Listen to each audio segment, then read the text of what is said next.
আসসালামু আলাইকুম। আজকে আবারও কোদালটা নিয়ে মাঠে যাচ্ছি ভুঁইটা কাদা করার জন্য। তোমাদেরকে তো আগের একটা ব্লগে দেখালাম যে আমি মাঠে গিয়েছিলাম ভুঁই কাদা করতে, কিন্তু চেম্বার বন্ধ হওয়ার কারণে বাড়িতে ফিরে এসেছিলাম। ওই জন্য আজকে আবার যাচ্ছি ভুঁইটা কাদা করার জন্য। আর তোমরা কিন্তু ব্লগটা শেষ পর্যন্ত দেখবা। তারপর মাঠে এসে আমি যেই ভুঁইটায় কাদা করব ওটাই লাইন করে দিয়ে চেম্বারটা চালাতেই দেখলাম আজকে চেম্বারটা চললো ঠিকই, কিন্তু বেশি সময়ের জন্য না।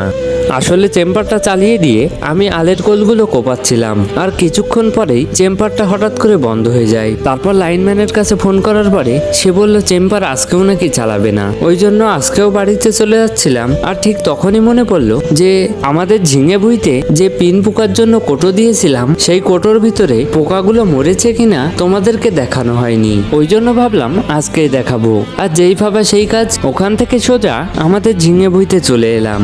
আর আমাদের ঝিঙে ভুঁই আর যে ভুঁইটা কাদা করব দুটোই পাশাপাশি। এই যে আমার পিছনেই দেখতে পাচ্ছ যে ভুঁইটা কাদা করব ওই ভুঁইটা, আর সামনেই হচ্ছে ঝিঙে ভুঁই। আর তোমরা তো জানোই 3টে কোটো ঝিঙে ভুঁই 3 কোনায় দেওয়া হয়েছিল। ওই জন্য ভুঁইতে ঢুকেই প্রথমেই যে কোটোটা আছে ওটাকেই খুলতে লাগলাম। আর খুলতেই তোমরা তো দেখতে পাচ্ছ যে কত পোকা এর ভিতরে। সবগুলো কোটোতেই এতগুলো করে পোকা মরে আছে। তারপর কোটোর থেকে পোকাগুলো একটা জায়গায় ফেলে দিলাম, আর এবারে কোটোটা যেখানে ছিল সেখানে আবার লাগিয়ে দিলাম। আর আজকের ব্লগটা এই পর্যন্তই। ব্লগটা ভালো লেগে থাকলে চ্যানেলটা সাবস্ক্রাইব করবা।